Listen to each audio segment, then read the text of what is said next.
Hey guys, it's Kat and I'm back today to talk about sunscreens. If you did see in my empties video that was up last week, I mentioned that I used up a Roche-Posay sunscreen and I said that I liked it and it works on my oily skin and I can use it on a daily basis, but it wasn't my favorite. And then people ask me, well, what are your favorite sunscreens to use? And so I thought I'd do a video just talking about a few sunscreens that I have found works for me. I do have oily skin. Makeup does break down on me quite easily. So what I look for in a sunscreen is one that firstly doesn't break me out. There are many on the market that will cause disgusting breakouts on my face. It just clogs my pores and it's not good. And then also one that doesn't sort of leave me greasy and break down my makeup. So I have found quite a lot that work quite well. I found some that don't work so well. So I want to talk about the ones I do like. And just to sort of give a background, I've been wearing sunscreens pretty much on daily basis since I was about 25. I am 32 now. I got into that habit when I was actually working in an outdoor job, and I found that no matter how overcast or cold it was actually the middle of winter, I found that I got sunburnt pretty much every day. So within only a few days of working that job, I was like, I need to get very serious with sunscreen. And when I was using sort of like a basic sunscreen, I found that I would sort of need to reapply it every hour and I'd still get sunburnt. Whereas when I started looking at investing in decent sunscreens, I was much better protected. So I've sort of been on the lookout for decent sunscreens ever since then, and I have managed to find a bunch that I can work into my daily routine. Now, I do want to point out that sunscreens are hard to talk about because these are ones, besides one of these, every of the other ones I'm talking about are on the Australian market. Now, sunscreens do vary from country to country for multiple reasons. So one thing that definitely changes the sunscreens is that in different countries, certain ingredients aren't actually approved in that country. So different sunscreens and sun protection is very, very serious, especially in Australia. I know that for a brand to consider themselves to be a sun protection product and not just if you've got an SPF of 5 or 10 or something in a foundation or a powder or a body lotion, they don't test those. But if you claim to be a sun protection product, so a sunscreen or something like that, I know that there's vigorous requirements that you have to go through. You have to actually pay for someone to come and investigate the lab and check out all the stuff and do all the tests, and it's very costly. So I know that they don't take sun protection lightly because it is such an important thing. So different countries have a lot of different requirements. So you might find that, for example, La Roche-Posay might have certain ranges in Australia that they don't have in the US or in Europe because different ingredients and different requirements are required in different countries. So you might find variations of the same thing in different countries that have slightly different names and different ingredients just because they need to meet the requirements of each country. So this video is sort of more for Australia and maybe New Zealand.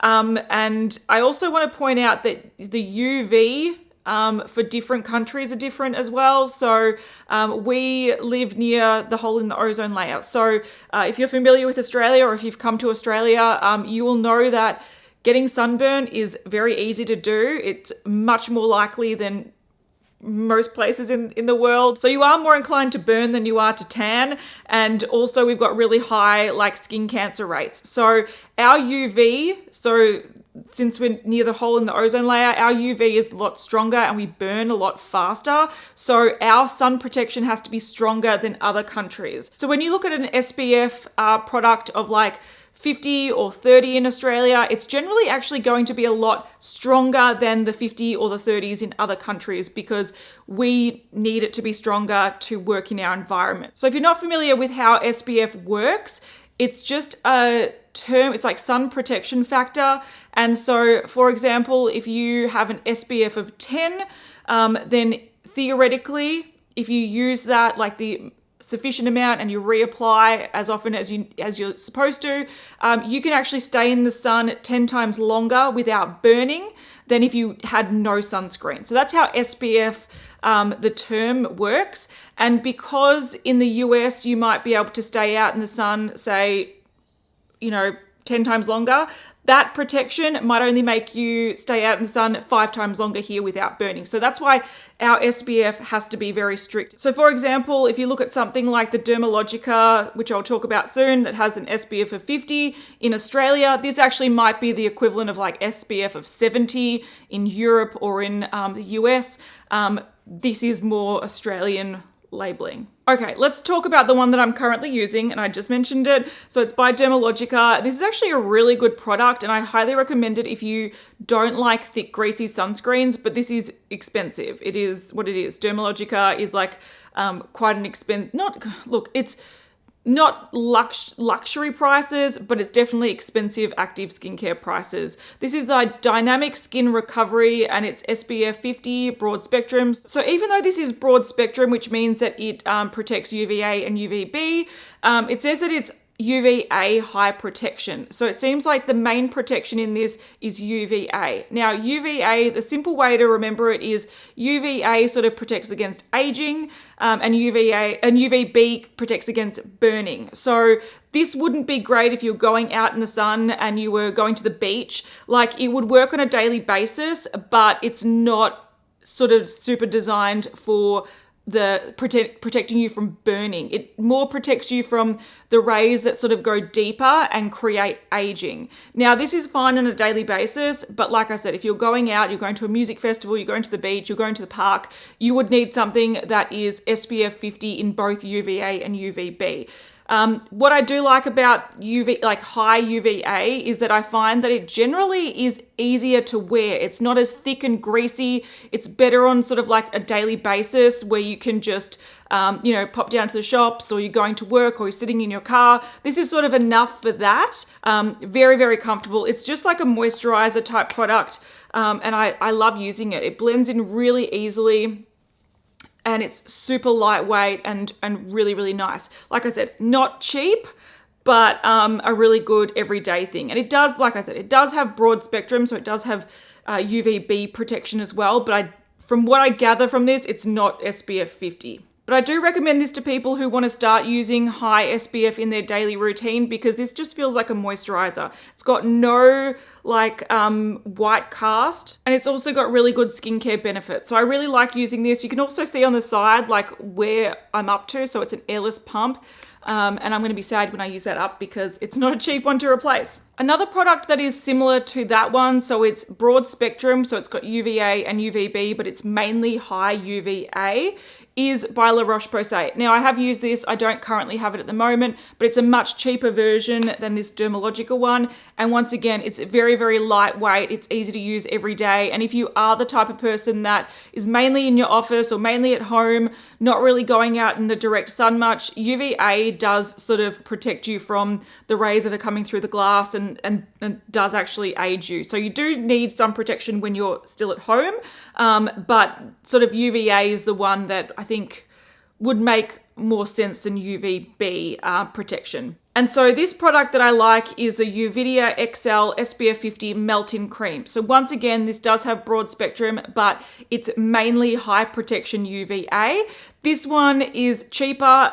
It's not the cheapest sunscreen in the world. It's like $31 in Australia, but it is very, very comfortable to use. I've used this, I recommend it. So yeah, I recommend both these products, the Dermalogica one and the Uvidea, because they are very, very comfortable, easy to work into your routine. They just feel like a moisturizer, and you can use it as like a sunscreen moisturizer in one. So I like them both. La Roche-Posay also have a bunch of other products, and this is where you sort of get like thicker and a little bit more sort of greasier. This is where you have the high UVA and UVB, but I would recommend this more in summer where you really do need the high UVB as well. And so you see that this is the Anthelios range. So you have like the touch dry tinted sunscreens, the ultra light one, the ultra cream, the BB cream. So these are all products that I would probably wear more in summer than just the Uvidea product or like the Dermalogica product, because it stops you from burning as well as aging. But these tend to be a little bit more of a white cast. They tend to be a little bit thicker, Personally, I find that none of these, I've tried a few of them, I haven't tried them all, but they don't actually break me out. But I have heard from people like Hayley that if she uses them every single day, she might start breaking out. So she sort of has to take a break every now and again and use something different. But this is a really good sun protection range. Now, these do have a white cast, which is annoying because if you don't want to wear makeup, you sort of have to either buy the tinted version or put makeup over the top so you're not looking really white and zinc-like. Like, it's not the worst white cast, but they definitely have a white cast. But I have used some of these products on a daily basis under makeup and they work really well. But if I was personally going to recommend a high UVA, UVB sun protection, I actually personally really like the Sunsense brand by Ego. Now, what I personally really like about this range is that it is high UVA and UVB, so it stops you aging and burning, and they're all SPF 50 plus. What I have to stress about this range is if you're going to use it every day, focus on the face dedicated products. I have heard people say, oh, I've used Sunsense and it broke me out and it was too heavy. And I'm like, yeah, but you're using like the 4-hour protection waterproof one that you're supposed to wear to the beach. You have to be very selective with which ones you choose when. So for example, I love all of these. I've used them all. The Sunsense Daily Face is a tinted one. It's got like a sort of peachy tint, which doesn't actually deposit color. It just takes away that sort of white tint to it. I liked that one, but my personal favorite is actually the really sort of basic moisturizing one. So this blue one that says it's SPF 50 plus for face and neck, I find this one is really, really good. It's a very thin product. It's very affordable. These are all like within the, I don't think, $12 to $20 range, depending on which one you get.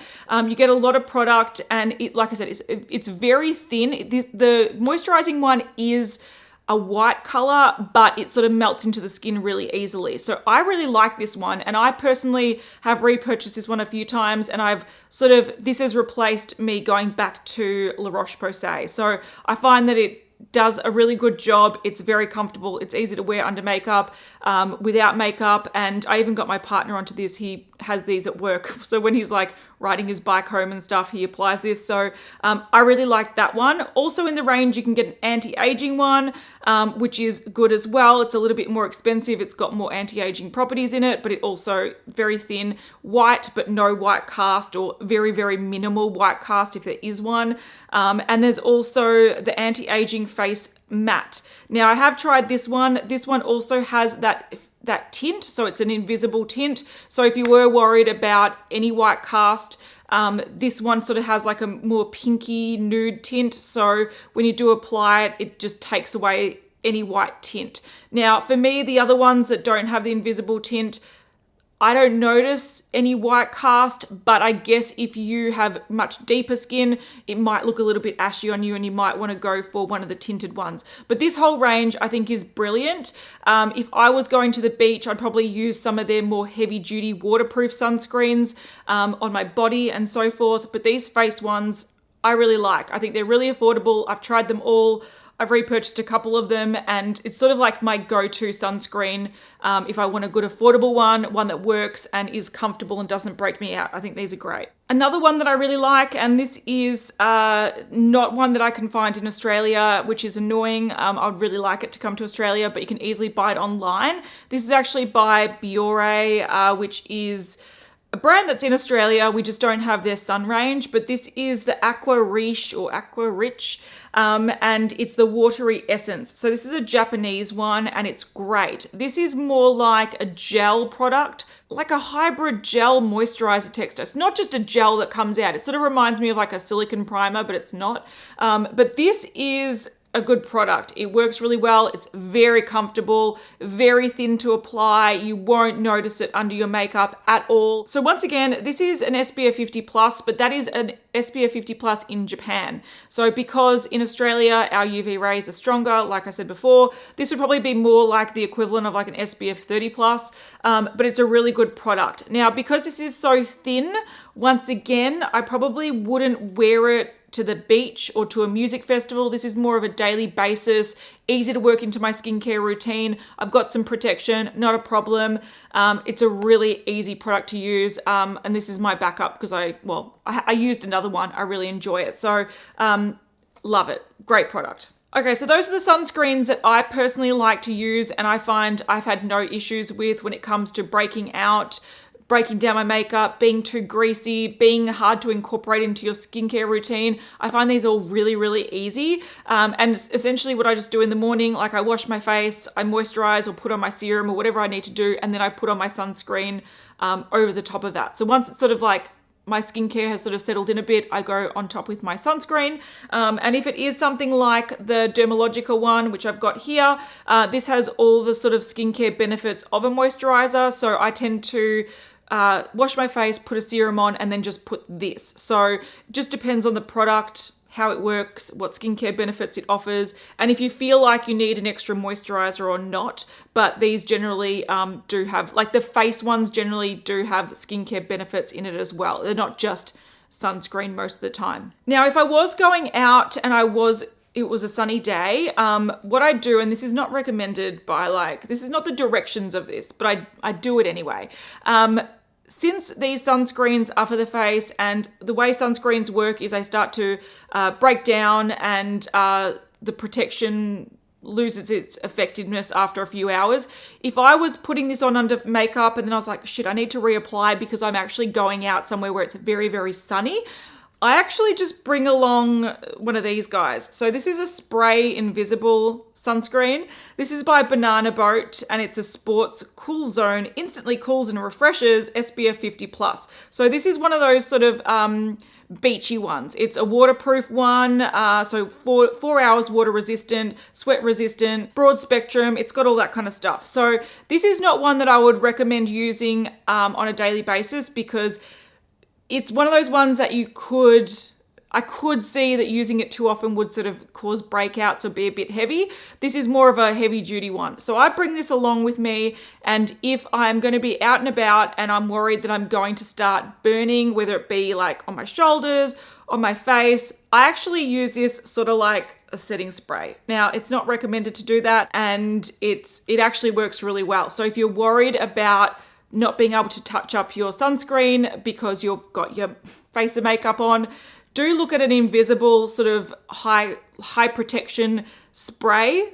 This is like it's not even like a pump where it kind of just sprays out splurts. This is like, wait, let's unlock it first. And this is like an invisible spray. It's just literally like, so you can see that is invisible. It does dry down and it feels quite light. It's a little bit sticky, but it's high protection, waterproof sunscreen. But it works well if you were worried about reapplying. It does have alcohol and stuff in it as well, so be careful. But I find that being sunburnt is worse than the effects of alcohol. So yeah, that's what I do. So yeah, I think sunscreen every day is very important. And I think these days it is so much easier to work it into your daily routine than it was, say, 10 years ago. Like I said, when I was in my early 20s and I was looking for decent sunscreens to wear outside, I found it really, really hard to do. So it is great now that there are a lot more that are dermalogically tested. There's a lot more that focus on mattifying the skin,